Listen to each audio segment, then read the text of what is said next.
तो नमस्कार दोस्तों, स्वागत है आपका हमारे यूट्यूब चैनल JR स्टोरी पर। दोस्तों, सबसे पहले मैं आपसे माफ़ी चाहूँगा क्योंकि कई दिनों से हमारे चैनल पर हम कहानी अपलोड नहीं कर रहे हैं। तो दोस्तों, मेरे कुछ घर पर समस्या आ गई थी जिस कारण मैं वीडियो अपलोड नहीं कर पाया। इसके लिए मैं आपसे माफ़ी चाहता हूँ, लेकिन हम फिर उसी अंदाज में वापस लौट गए हैं। अब हम फिर से नई नई कहानियाँ लाते रहेंगे। तो बिना वक्त जाए के हम शुरू करते हैं हमारी छोटी सी मज़ेदार कहानी, पिता की वसीयत। एक छोटे से गांव में धर्मपाल नाम के एक नेक इंसान रहते थे। उनके 3 बेटे थे। 2 शहर में बड़े व्यवसायी थे और सबसे छोटा माधव गांव में ही रहकर छोटी मोटी खेती करता था। धर्मपाल के स्वर्गवास के बाद 13वीं के दिन गांव के लोग शोक मनाने जुटे। अचानक शहर से एक आलीशान गाड़ी में एक वकील साहब आए। वकील ने सबके सामने एक कागज निकाला और कहा, धर्मपाल जी ने 15 साल पहले एक व्यापार के लिए मुझसे 10 लाख रुपए उधार लिए थे।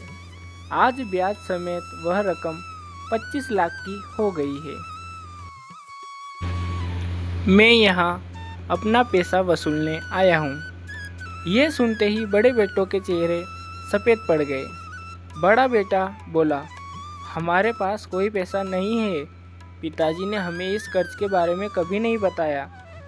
जो चला गया उसका कर्ज कैसा?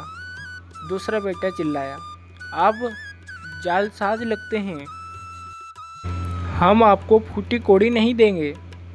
दोनों संपन्न भाइयों ने अपने मृत पिता की साख बचाने के बजाय उनके रिश्ता तोड़ लिया। तभी सबसे छोटा बेटा माधव आगे आया। उसकी आंखों में आंसू थे।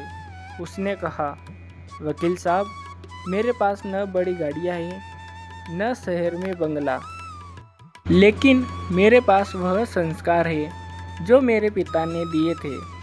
मैं अपने पिता को कर्जदार मरते नहीं देख सकता। माधव की पत्नी ने डरते हुए उसका हाथ पकड़ा क्योंकि उनके पास केवल एक छोटा सा खेत था। माधव ने उसे सांत्वना दी, अगर आज पिता की इज्जत नहीं बचाई तो यह जमीन हमारे किस काम की? उसने वकील से कहा, मैं अपना खेत बेचकर आपकी पाई पाई चुका दूंगा, बस मुझे थोड़ा समय दीजिए। गांव वाले माधव की ईमानदारी देखकर दंग रह गए। तभी वकील साहब जोर से हंसे और अपनी फाइल से एक दूसरा लिफाफा निकाला। उन्होंने कहा, धर्मपाल जी पर कोई कर्ज नहीं था। दरअसल उन्होंने सालों पहले एक निवेश किया था जिसकी कीमत आज 50 लाख रुपए हो चुकी है। उन्होंने अपने वसीयत में लिखा था कि यह पैसा केवल उसी बेटे को मिले जो उनकी मृत्यु के बाद उनकी इज्जत और जिम्मेदारियों को उठाने का साहस रखे। वकील ने माधव की ओर देखा और कहा, माधव, तुम इस परीक्षा में पास हुए।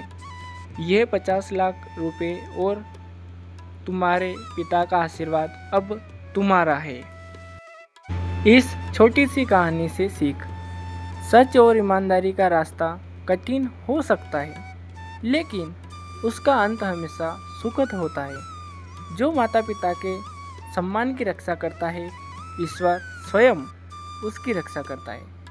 दोस्तों, आपको छोटी सी प्रेरणादायक कहानी कैसी लगी कमेंट करके ज़रूर बताएं। हमारे वीडियो को लाइक और चैनल को सब्सक्राइब करके ज़रूर जाएं। मिलते हैं अगली वीडियो में। धन्यवाद।